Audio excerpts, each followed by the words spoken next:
지난 시간에 이어서 은사에 대한 말씀을 드리고 있습니다. 근데 오늘 제목을 큰 은사를 사모하라 라는 제목으로 잠깐 생각해 보도록 하겠습니다. 31절에 보면은요, 은사에 대한 내용을 길게 사도 바울이 말을 하죠. 그러면서 결론적으로 뭐냐면 너희는 더욱 큰 은사를 사모하라. 내가 또한 가장 좋은 길을 너희에게 보이리라. 오늘 중심의 말씀은 31절입니다. 그렇지만은 지난 시간에 이어서 계속 은사에 대한 말씀을 드리고 있기 때문에 어찌 보면은 이 교회 생활에 대해서 어떻게 우리가 생활 속에 실천하느냐, 이것이 굉장히 중요한 것 아니겠습니까? 말만 하는 것은 믿음이 아니죠. 실천으로 연결이 될 때에 그것은 진정한 믿음의 열매가 되는 것입니다. 은사라고 하는 것은 하나님이 주신 거잖아요. 저절로 생긴 것이 아니라 하나님이 주신 것입니다. 선물로 주신 것이죠. 선물이라고 하는 것은 항상 그렇잖아요. 거저 주는 거라는 거죠. 뭐 속된 말로 공짜로 주신 거라 이겁니다. 우리는요, 하나님 앞에 공짜로 받은 것이 얼마나 많습니까? 그런데도 불구하고 내가 가진 것이 좀 부족하고 내가 가진 것이 좀 뭐라고 할까요? 좋아 보이지 않다고 그래서 불평하고 불만을 갖는 그런 사람들이 많이 있잖아요. 그런데 하나님이 나에게 선물로 주신 것이기 때문에 작은 것이든 큰 것이든 그거는 너무너무 소중한 것 아니겠습니까? 사랑하는 사람이 나에게 어떠한 선물을 주었을 때 그 선물의 가치라고 하는 것은 뭐 사람들은 고가의 것을 원하겠죠. 좋은 것을 주기를 원하겠죠. 그렇지만은 선물이라고 하는 것은 이렇게 정성을 묻어서 우리가 주는 거 아니겠습니까? 그래서 사랑하는 사람이 나에게 어떠한 것을 주었을 때에 작은 것이라 할지라도 그 작은 것은 굉장히 소중하게 생각하는 것입니다. 제가 이제 외국에 갔다가 돌아올 때 이게 조그만 것들을 이게 선물 하나씩 사가지고 아이들한테 이렇게 주고 또 먹는 것은 나눠 먹고 그랬을 때에 우리 아들 놈은 꼭 내가 사가 뭐 별로 그렇게 귀한 것 같지도 않은데 어렸을 때부터 지금까지 보관을 하고 있더라고요. 그래서 저는 그것을 보면서 별것도 아니지만은 아들놈이 아주 소중하게 여기고 이렇게 어렸을 때부터 지금까지 뭐 한 30년 이상 이렇게 보관을 하고 있는 것을 보면은 기특하기도 하고 더 사랑스럽기도 하고 그렇더라고요. 내가 기쁘더라고요. 이렇게 하나님이 나에게 주신 선물은 크든 작든 간에 그것을 아주 소중히 여긴다면은 하나님은 얼마나 기뻐하시겠어요?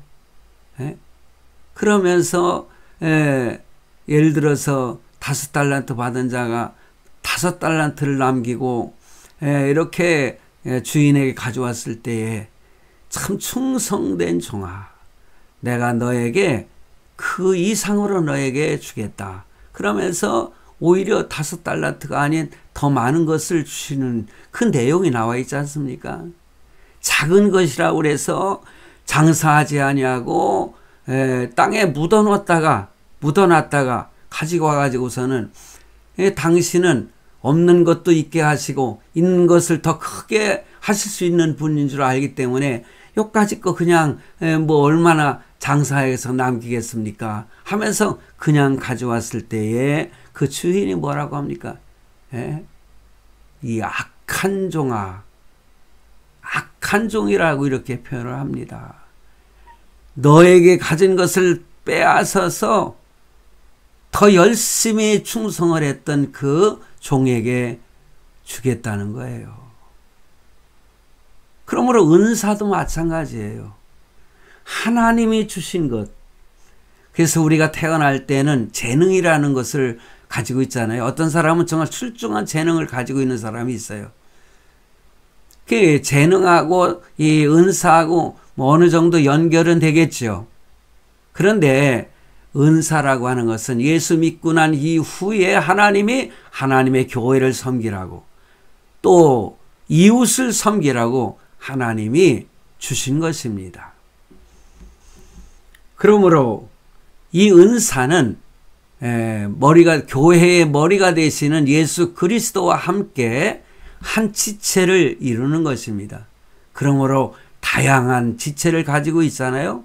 그러면서도 서로 유기적인 관계를 가지고 서로 돕고 협력하면서 만약에 눈에 뭐가 들어갔어요. 그러면 얼른 손이 가가지고 눈에 있는 것을 이렇게 제거해주고 바르게 볼 수 있도록 하는 이렇게 돕는 역할을 하지 않습니까? 또 저 멀리 뭐가 있다고 그래요. 그럼 그것을 내가 갖기 위해서 이렇게 빨리 달려갈 수 있도록 이 다리가 돕지 않습니까? 뭐 이것은 뭐 설명하지 않아도요. 뭐 여러분들 저보다도 더 잘 설명할 수도 있고 다 그런 것입니다. 그래서 오늘 이 말씀을 가지고 교회 생활의 그 어떤 실천 원리, 다양한 은사를 어떻게 활용할 것인가. 그래서 지난주에는 제가 3가지를 말씀을 드렸어요. 은사라고 하는 것은 주 안에서, 예수 그리스도 안에서 하나라고 하는 것을 기억하고, 그렇기 때문에 어떤 것에 대해서는 열등감을 갖는다거나 우월감을 가져서는 안 된다. 이렇게 3가지를 말씀을 드렸습니다. 이어서 나오는 오늘 본문 말씀 22절로 31절 말씀을 가지고 또 몇 가지를 생각해 보도록 하겠습니다. 그건 뭐냐? 22절 말씀에 보니까요. 이뿐 아니라 몸에 더 약하게 보이는 지체가 도리어 요긴하고, 이런 말씀이 있어요. 약한 자를 높여 주어야 한다. 약하게 보이는 사람을 무시하지 말고 그 사람도 중요한 몸의 한 지체가 된다는 사실이고 그 말씀이라는 것입니다. 본문 23절에도 그랬잖아요. 우리가 몸에 덜 귀히 여기는 그것들을 더욱 귀한 것들로 입혀주며 우리의 아름답지 못한 지체는 더욱 아름다운 것을 얻고 연약한 사람을 더욱 귀하게 높여주어야 온전한 몸이 된다는 뜻입니다. 좀 전에 말씀을 드린 것처럼 눈에 이상이 있을 때에 손이 가가지고 그것을 제거해 준다거나 이렇게 연약한 것을, 연약한 지체를 귀하게 여기고 도와줌으로 또 높여줌으로, 이 눈이라고 하는 것 지난주일에도 말씀을 드렸지만 얼마나 귀한지 몰라요. 제가 뭐 더 말씀드리지 않지만 제가 오른쪽 눈이 거의 안 보이다시피 하다가 눈이 보이기 시작하니까는 신세계를 보는 것 같더라고요. 이렇게 그럼으로 인해서 참 온전한 몸을 이루게 되는 것입니다. 여러분, 참으로 유력한 사람만 이렇게 친구로 삼는 것, 애쓰는 것, 어떻게 보면 인간적인 도움은 있을지 모르지만은 하나님의 도움은 없습니다. 무력한 사람도 친구 삼으려고 애를 쓰면은 인간적인 도움은 없을지 모르나 하나님의 도움이 있을 거라는 사실, 이것은 믿는 성도들끼리의 관계를 말씀드리는 것입니다. 뭐 불신자와의 관계는 어떠하든지 간에. 계속해서 본문 24절 말씀은 우리의 아름다운 지체는 요구할 것이 없으니 오직 하나님이 몸을 고르게 하여 부족한 지체에게 존귀를 더하셨다. 이 하나님이 몸을 고르게 한다. 이거는 높은 사람과 낮은 사람을 구별하지 않고 고르게 섞어 놓았다. 그런 말씀인 것입니다. 교회에서는 마음을 높게 갖지 말고 잘 섞일 줄 알아야 합니다. 꿈과 비전은 높고 크게 가지되 사람 앞에서는 항상 낮고 겸손한 태도를 가져야 합니다. 말씀 중에 이따 말씀을 드리겠지만은요, 하나님께서 어떤 자에게는 사도로, 선지자로, 목사로 이렇게 세워주셨다고 그랬잖아요. 그 다음에 누구 이렇게 세워주셨다. 미리 말씀을 드리면은 이승만 대통령이란 분, 참 저는 그분을 존경하고 그분을 참 귀하게 여깁니다. 대한민국을 세워주신 분이 아닙니까? 대통령으로서. 그런데 제가 그분을 존경하는 것은 다른 것이 아니라 그분의 신앙이 너무너무 철저하고요. 바른 신앙을 가졌다는 거죠. 그래서 여러분 6.25 때 북에서 쳐들어왔을 때 밀려서 어디까지 내려갔습니까? 저 부산에까지 내려갔지 않습니까? 그때 이승만 대통령도 부산에 가서 주일날이니까 예배를 드리는데 제가 갑자기 생각이 안 나는데요. 그분이 예배를 드린 교회 이름이 지금 생각이 안 나서 알고 계신 분들은 알고 계시겠지만은 대통령이 그 교회에 예배 드리러 온다 하니까는 특별히 의자를 대통령이 앉을 수 있는 의자를 옆에다 이렇게 딱 해놨다는 거예요. 그래서 대통령이 왔어요. 이승만 대통령이. 그때에 안내하시는 분들이 딱 이렇게 좀 이렇게 구별해서 의자를 개인 의자를 해가지고 이렇게 했는데 글로 인도를 하니까 여기는 내 자리가 아닙니다. 그러면서 일반 성도들이 앉는 자리에 가서 앉으시더라는 거예요. 이거 아시는 분들은 다 아시는 내용입니다. 꾸며낸 얘기가 아니에요. 그래서 목사님도 극구 일로 올라오시라고 했지만은 거기는 목회자들이 목사님이 앉는 자리지 난 평신도기 때문에 나는 아래 자리에 앉겠습니다. 그러면서 아래 자리에 앉아가지고 예배를 드리셨다. 여러분 어떻게 생각하세요? 세상적으로도 뭔가 이렇게 높은 자리에 있으면 권위를 갖다가 생각하고요. 자기를 갖다 이렇게 스스로 높이려고 하고 누가 예우를 안 해주면은 화를 내고 그런 사람이 있잖아요.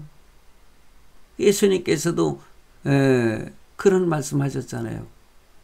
어떤 사람이 초청받아서 갔는데 내 자리는 이 상석일 거야 하고선 상석에 앉았어요. 그랬더니 다른 손님이 오시니까는 안내하는 분이 와가지고 이 자리는 선생님 자리가 아닙니다 하고선 내려가시라고. 그러니까 그 다른 사람이 앉고 내려갔다니. 그래서 손님이 올 때마다 내려가고 제일 말석에 가서 앉았다.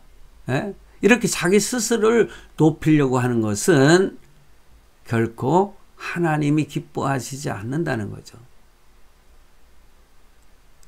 높아지려 하면 낮아진다는 요건 몰랐지. 어린아이들한테 이렇게 스스로 높아지려고 하면 낮아진다는 역설적인 그러한 성경의 원리를 가르칠 때에 가르쳤던 그런 찬송의 가사인데 여러분 이렇게 하나님께서는요 골고루 이렇게 고르게 은사를 주셨어요. 높은 사람과 낮은 사람을 구별하지 않는다고 했어요. 그러므로 교회 안에서는요, 높은 마음을 갖지 말고 잘 이렇게 섞일 줄 알아야 된다는 거죠. 그러면 하나님께서 이루어 주실 줄로 믿습니다. 그리고 또 원리 중에 서로 마음을 같이 해야 된다. 그래서 본문 25절 26절에 보면은 몸 가운데서 분쟁이 없고 오직 여러 지체가 서로 같이 하여 돌아보게 하셨으니 만일 한 지체가 고통을 받으면 모든 지체도 함께 고통을 받고 한 지체가 영광을 얻으면 모든 지체도 함께 즐거워하나니. 참 실감 있지 않습니까? 여러분, 이 손가락에 가시 하나가 조그만 게 눈에 보이지 않는 가시가 이렇게 박혀도요, 이것이 얼마나 그 신경을 쓰이게 아픈지 몰라요. 그러면 온몸이 다 아파요. 몸살이 나요. 이렇게 한 지체가 고통을 받으면 여러 지체가 고통을 당하는 그 부분을 이렇게 그 케어해가지고 가시를 빼서 이렇게 빼버리면은 온몸이 다 편안해지고 그렇지 않습니까? 그러므로 우리 믿는 성도들은요, 서로 긴밀한 관계라는 것을 알아야 됩니다. 어찌 보면 서로 생명의 선이 서로 이렇게 잇대어진 관계. 그렇잖아요.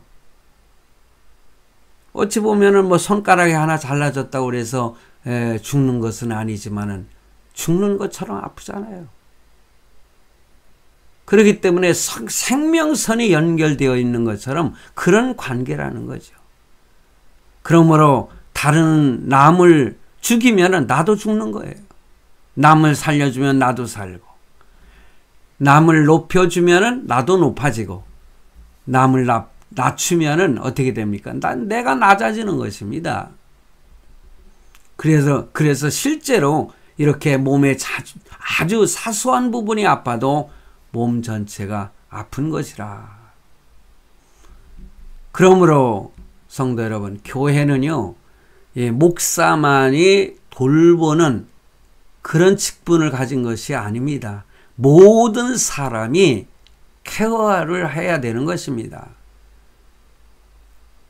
어떤 사람들은 목사만이 돌보는 그런 무슨 은사를 가진 것처럼 그렇지 않습니다. 때로는요, 목사를 할지라도요, 돌봄의 은사가 없는 분들도 있어요. 그렇다고 해서 그 목사를 갖다가 저주한다거나 욕한다거나 그래서는 되겠습니까? 하나님이 주신 은사대로 하는 것입니다.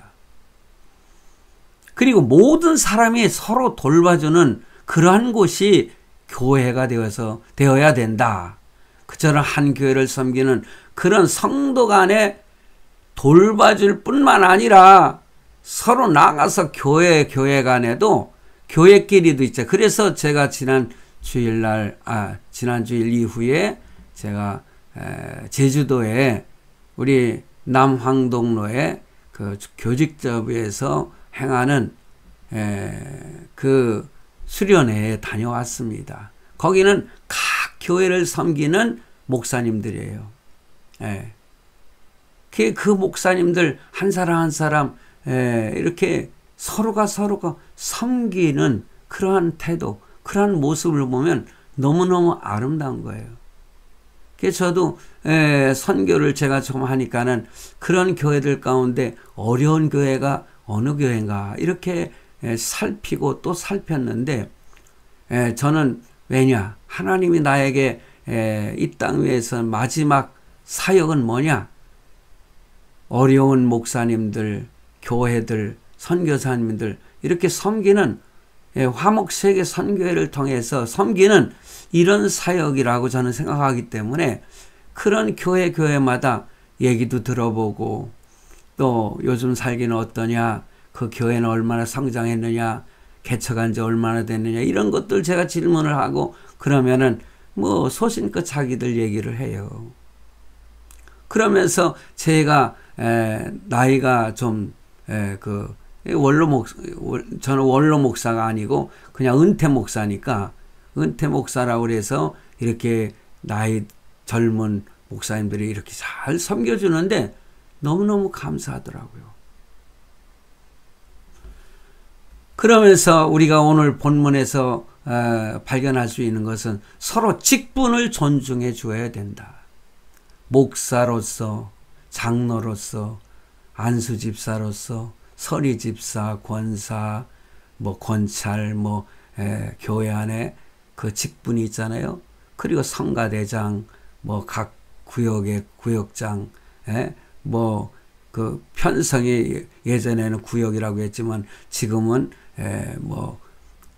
다락방이라고 하고 또 사랑방이라고도 하고 그러지 않습니까? 그 책임을 맡은 사람의 어떤 직분에 대해서 존중을 해줘야 된다 이거죠.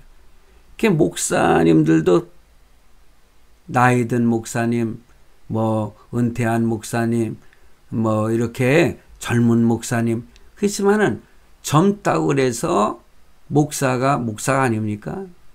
목사죠. 똑같은. 근데 젊은 목사들이 일을 하는 거 보니까는요, 나이 든 우리들이 따라갈 수가 없더라고요. 철두철미하게 계획을 세워가지고 참 보람 있는 이런 그 여행을 할 수 있는, 관광을 할 수 있는 그러한 것을 보면은 젊은이들이 존경스러움을 이렇게 받을 만하다. 저는 그런 생각도 이번에 했습니다. 본문 28절 말씀을 보면 하나님이 교회 중에 몇을 세우셨으니 첫째는 사도요, 둘째는 선지자요, 셋째는 교사요, 그 다음은 능력이요, 그 다음은 병 고치는 은사요, 서로 돕는 것과 다스리는 것과 각종 방언을 하는 것. 그래서 여기 셋째는 다른 성경에는 목사와 교사로 이렇게 표현이 되어 있습니다. 하나님은 은사에 따라서 이렇게 사도, 선지자, 목사, 교사 등을 직분을 맡겨주셨다는 거예요. 그러면서 29절 30절 말씀에 다 사도겠느냐, 다 선지자겠느냐, 다 목사와 교사겠느냐 이거예요. 다 능력을 행하는 자겠느냐, 다 병 고치는 은사를 가진 자겠느냐, 다 방언을 말하는 자겠느냐, 다 통역을 하는 자이겠느냐, 아니라는 것입니다. 다양하게 하나님은 주셨다는 거죠. 동일한 은사를 가진 사람들도 있겠지만은 서로 다른 은사를 가지고 몸된 교회를 섬기는 것입니다. 그렇기 때문에 은사와 직분을 자랑하거나 때로는 너무너무 부러워하지 말라. 근데 저는 그런 얘기를 했어요. 어떤 분은 이게 장로가 되십시오. 그러니까 난 장로는 절대 안 한다고 그러더라고요. 예전에 제가 이렇게 그 교회에 세우려고 했는데 어느 안수 집사님이 자기는 장로 될 자격이 없고, 또 어떤 분은 제가 이렇게 그 세워주려고 하니까는 그 부인이었던 권사님이 우리 아무개 집사님은 아직 장로가 될 자격이 안 됩니다.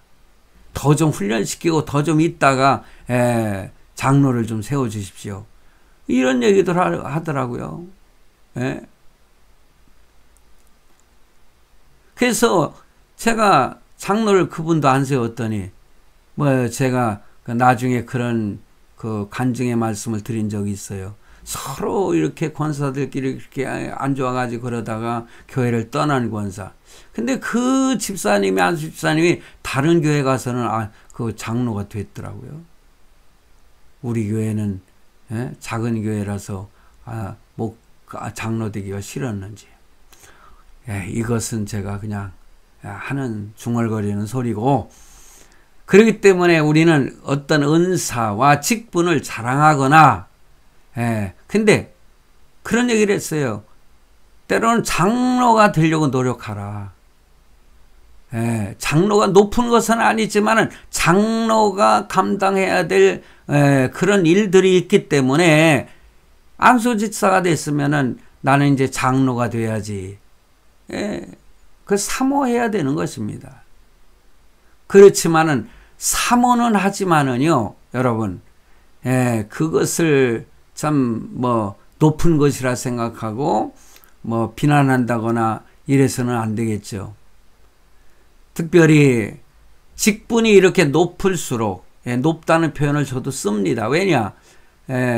안수집사보다는 장로가 해야 할 일이 더 크기 때문에, 이게 헌법에도 나와 있거든요. 교회 헌법에.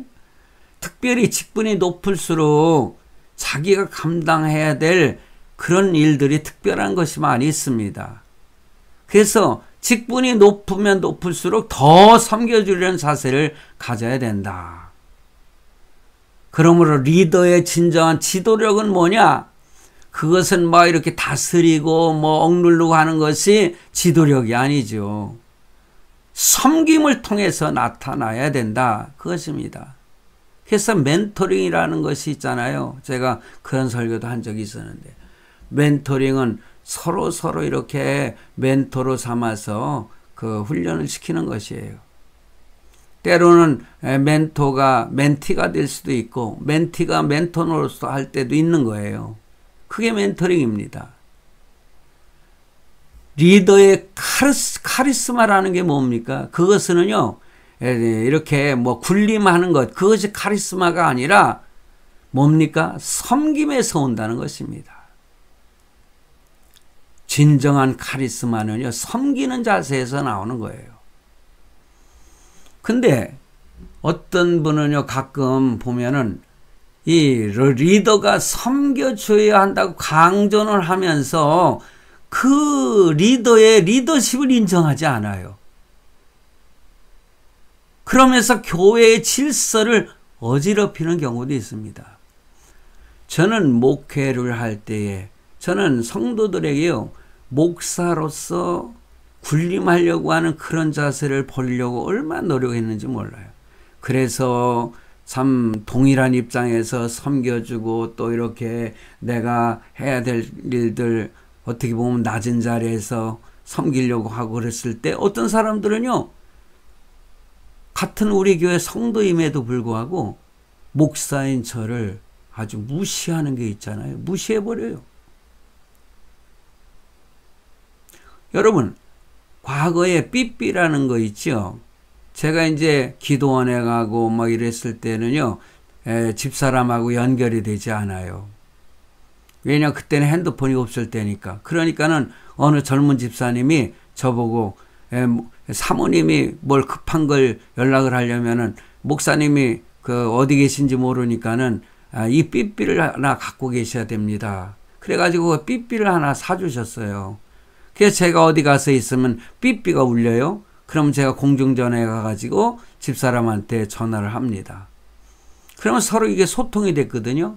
그런데 재직회 때요, 어떤 그 집사님이 저보고, 교회도 어려운데 목사님이 뭐 무슨 삐삐가 필요하냐고. 재직회 때 삐삐를 가지고 있는 저에게, 삐삐를 가지고 목사님이 벌써 그런 거 가지고 가질 만한 입장도 아니지 않냐고.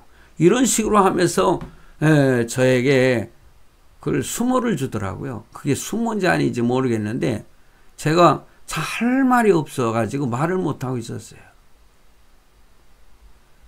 그분을 갖다가 제가 2년 동안 있잖아요. 금요일 날이면은 그 몇 가정을 이렇게 선정을 해가지고요.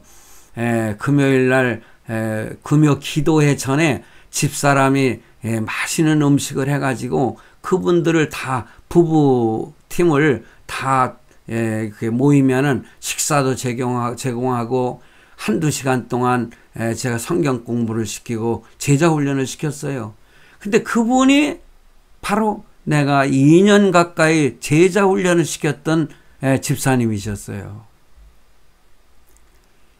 리더의 리더십을 인정하지 않고, 내가 그렇게 뭐 잘난 인간이 못 돼서 그런지는 모르지만은 이렇게 함께 내가 낮은 자리에서 섬기려고 했을 때에 오히려 그것을 높게 평가를 해 주어야 되지 않겠습니까? 내가 무슨 뭐 일부러 존경을 받으려고 하는 것도 아니지만. 그런데 교회 안에서야 서열이 없죠. 그렇지만은 교회의 질서를 위해서 본문 28절 말씀에 첫째, 둘째, 셋째 이렇게 구분을 해서 제일 마지막에 말한 것이 각종 방언이라고 했지 않습니까? 각종 방언에 대해서는 마지막에 언급한 것은 방언의 은사를 가지고 자랑하는 사람들이 그 고린도 교회 일부가 있었기 때문에 그 태도를 권고하기 위한 의미로서 그렇게 기록한 걸로 저는 생각을 해요. 당시 고린도 교회들 중에는 이렇게 방언을 하는 것이 제일 영성이 있는 것처럼 자랑하는 교인들이 있었던 것 같습니다. 그래서 고린도 교회 사이에서는, 교인들 사이에서는 방언을 하는 날을 기준 삼아서 뭐 1등, 2등, 3등 신자를 이렇게 구분을 하는, 오늘날 우리 교회에서 예전에 그랬었지 않습니까? 어느 교단에서는 방언을 해야만이 구원을 받을 수 있다. 그래가지고 방언을 뭐 연습시키고 하는 그런 기도원도 있었지 않습니까? 그러므로 은사와 직분은 수직적인 서열은 아니지만 교회 안의 질서를 위해서는 꼭 필요하다. 그리고 리더의 어떤 일들에 대해서 순종하며 따라가는 것이 질서가 있는, 질서를 지키는 그러한 교회가 될 때에 그 교회는 크게 번성할 것입니다. 마지막으로요, 사랑입니다. 사랑. 본문 31절, 너희는 더욱 큰 은사를 사모하라. 내가 또한 제일 좋은 길을 너에게 보이리라. 과거에 저는 이 로마서 13장 사랑장이라고 하지 않습니까? 그 로마서 13장을 강해 설교한 적이 있습니다. 제가 다음 주일부터는 제가 그 13장을 설교할 건데, 제가 옛날 설교한 것도 좀 살펴보면서 설교를 준비하려고 합니다. 근데 사랑의 은사라고 표현을 하지 않았지만은 큰 은사를 사모하라 그랬지 않습니까? 그러면서 뭐라고 그랬습니까? 제일 좋은 길을 너에게 보이리라. 그러면서 고린도전서 13장을 자연스럽게 연결하고 있는 것을 보게 됩니다.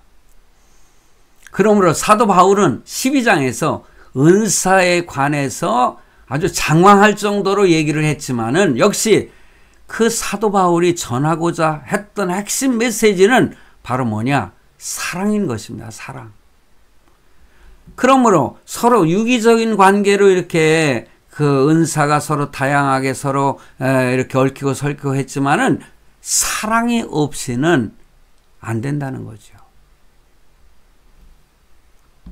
그러므로 자랑은 하지 말고 사랑할 줄 아는 성도를 하나님께서 더 크게 보시고 은혜와 복을 주실 줄로 믿습니다. 여러분, 진짜 최고의 은사가 뭡니까?